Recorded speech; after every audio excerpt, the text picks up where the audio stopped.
What's up, guys? In the last couple of months, we've been producing case studies like these, including over a $400,000 MRR month. Okay, so absolutely ridiculous case studies. And I thought of what would be if I were in a situation of starting over again, right? What would be the craziest things that I would probably miss or on YouTube overall? What would I give? What would I like to have? What resources? What information?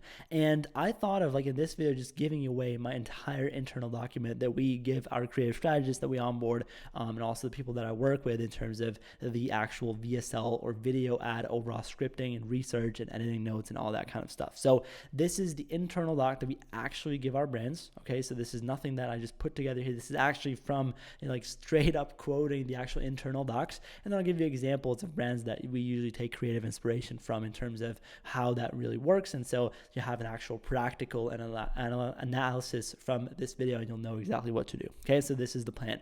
Now, I'm kind of going to structure it into, first of all, the research prep, right? How do you need to prepare properly for the research, what you need to look out for. Then we have the script preparation, obviously. So when we do the research, and then obviously how we then properly start writing the script. And then after the script is done, all the editing notes that we then pass on to our video editors. Okay, so this is super important here.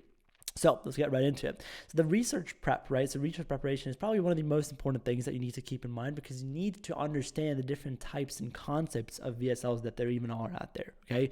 So we have two different general categories. We have branded VSLs, and then we have UGC VSLs. A UGC VSL being a VSL that is more basically less authority focused, more actually experience focused, okay? So positioned as someone's experience with the brand, okay? This is like something which people also call a UGC VSL hybrid, because this is actually, hey, this is my experience with the brand, this is my story, this is me, this is whatever, okay? Storytelling. Someone else that is supposed to be not looking like they're affiliated with the brand. That's the whole point. No founder ad, nothing like that. No education, it's just an experience, it's just an honest opinion, okay? That's what a UGC VSL is. A branded VSL is positioned as the brand, okay? So this is the most important part. This is supposed to be, right, something which people actually look at and come to and listen to and actually learn something from, look at as an authority figure, actually respect. It's going to have fewer people that click through, absolutely. It's going to struggle more with getting clicks, but it's going to convert significantly better as a UGC VSL. And so subcategories of this branded VSL are founder ads, whitelist ads, which are influencers talking about the brand. And so whitelist specifically in terms of a whitelist page. So what you do is essentially you have access to that influencer's Facebook page, and it looks like they are running that ad, okay? TV ads, obviously, so the style with essentially only music and text. We have no voiceover behind it. And then we have the brand awareness ads, which basically are the same thing as a normal educational VSL, but just cut off right after the solution or problem section. And so the rest they got to find out more on a pre-sales page, or they're going to retarget them with direct response ad. Basically, this is the two categories: brand awareness, direct response, two different things, okay? Generally, when you're starting out, you do not want to run brand awareness ads, because obviously you're not going to see an immediate return from these, and they're very expensive, very unaware, and it's usually a very long-term exponential thing how you kind of see the result of this, okay? Storytelling, Super Bowl commercial, think of the Jeep ad, for example, right? Now, the UGC, basically there's 4 different types as well. And then we have the testimonial. This is the most classic one, talking about X reasons why X the product gave them X outcome. Okay, so very simple. Then we have the experience, right? So which is the difference between the testimonial, the experience. The testimonial is actually something which is very much focused on the product of this specific brand. The experience is overall focused on the person's story. So this one's going to be longer, right? Storytelling of how product changed, blah, blah, blah. Okay. Then we have the authority figure. And so authority basically means that you give X reasons why others should use X product. Okay, so this is very simple. This could be, for example, you positioning as someone who already solved a specific problem and then recommend 5 products, and all the 5 kind of lead to you as the brand, right? And then we have interviews.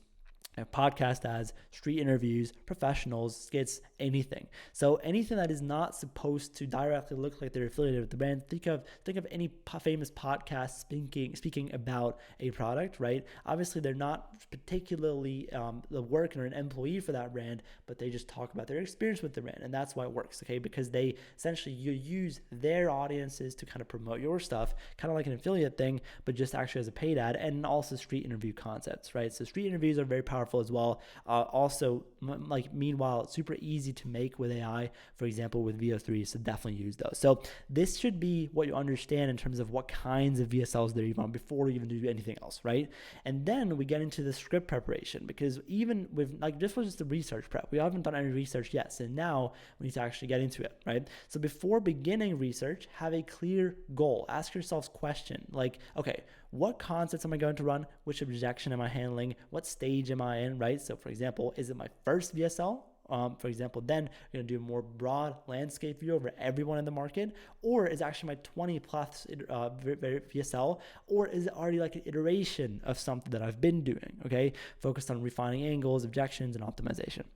And then we're going to create a to-do list before jumping into scripting, and then basically we start top down. So we analyze the biggest competitors, smallest brands, and then direct competitors. Okay, so there's the three categories of competitors that we kind of want to do research on.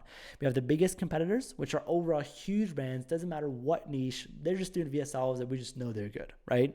Then we have the smaller brands, which we want to have people that sell in the same niche, right, but also do really well or growing very quickly. And then we have direct competitors, so people who essentially sell the exact same product to the exact same avatar as we do, okay? Because this is going to be the ones that we learn the most from, oftentimes not the biggest ones. And so therefore we want to kind of look at them last, okay? And so it's actually all the way around, I would think it is. So then what you do is, what concepts are the most common? Transformation story, founder-led, etc. What variables repeat? Hooks, editing style, tone, structure, etc. What objections are the most handled? Skepticism, price, past failures, blah, blah, blah. What benefits are the most talked about? Health, wealth, identity, etc. What are the smaller brands doing differently? Fresh angles or unmet desires? What does every winning ad have in common? Blend those variables. Okay, this is the key one here. So basically look at a bunch of VSLs of different multiple competitors, blend together everything that they do, and write those things down into a spreadsheet, which is like, you can call it the competitor variable spreadsheet. And this is one of the most powerful things that you'll do, because you'll learn more out of this than every deep research ChatGPT prompt that you can run. Okay, this is what research looks like. And then script, voiceover, okay? Voice of customer, how do real people talk about the problem? And so this is, how do they actually speak, okay? What kind of words do they use? What kind of language do they use?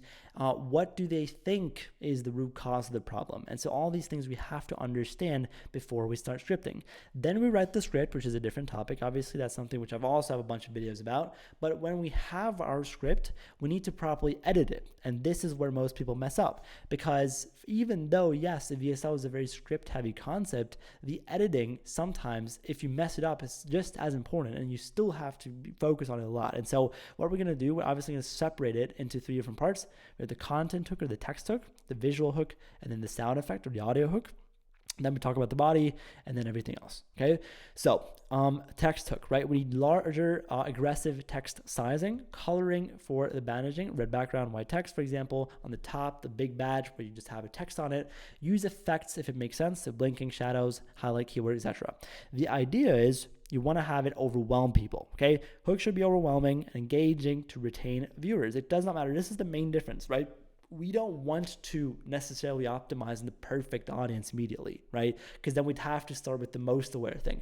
We want to optimize to everyone. With a VSL, you want to be as unaware as possible, and you want to have as high hook rates as possible. You want to get as many people into your funnel as possible. This is the top of funnel. Like, this is, think of every single human being on earth should watch the hook, okay? So how do we do that? Well, first of all, make it overwhelming to watch, like what's going on here. Even if they have no clue what's going on, they just think themselves what's going on here when they watch it.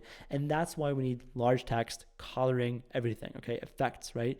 And then visual hook, this is very interesting. Once again, overwhelming.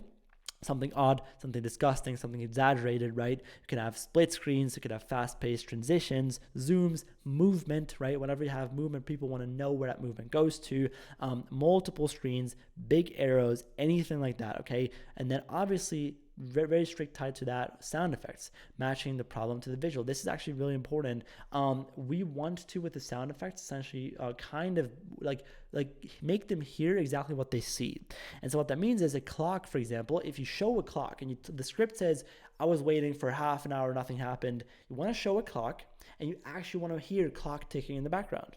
Let's say if someone drinks something, you want to hear slurping sound. Back pain, someone should hear cracking sound, right? Let's say all of a sudden like a blinking red arrow pops up, you want to hear a ping, sound, like a little thing which just they like make it super salesy. Think of like the most salesy ads you've ever watched, the worst ads, the ugliest ads that you watched. Those will probably be the best performers. Okay, so keep that in mind. And then after the hook itself, still needs to be fast paced and engaging, but not as much as this. So we're not going to put in as much work into the actual editing style as before. The text can be TikTok style captions with a white background, maybe not, right? Doesn't really matter. Again, don't make it look aesthetic, make it easy to read, make it easy to, be visible and be shown everywhere. Make it make sense. Don't make it look perfect and aesthetic and beautiful. That doesn't matter, okay?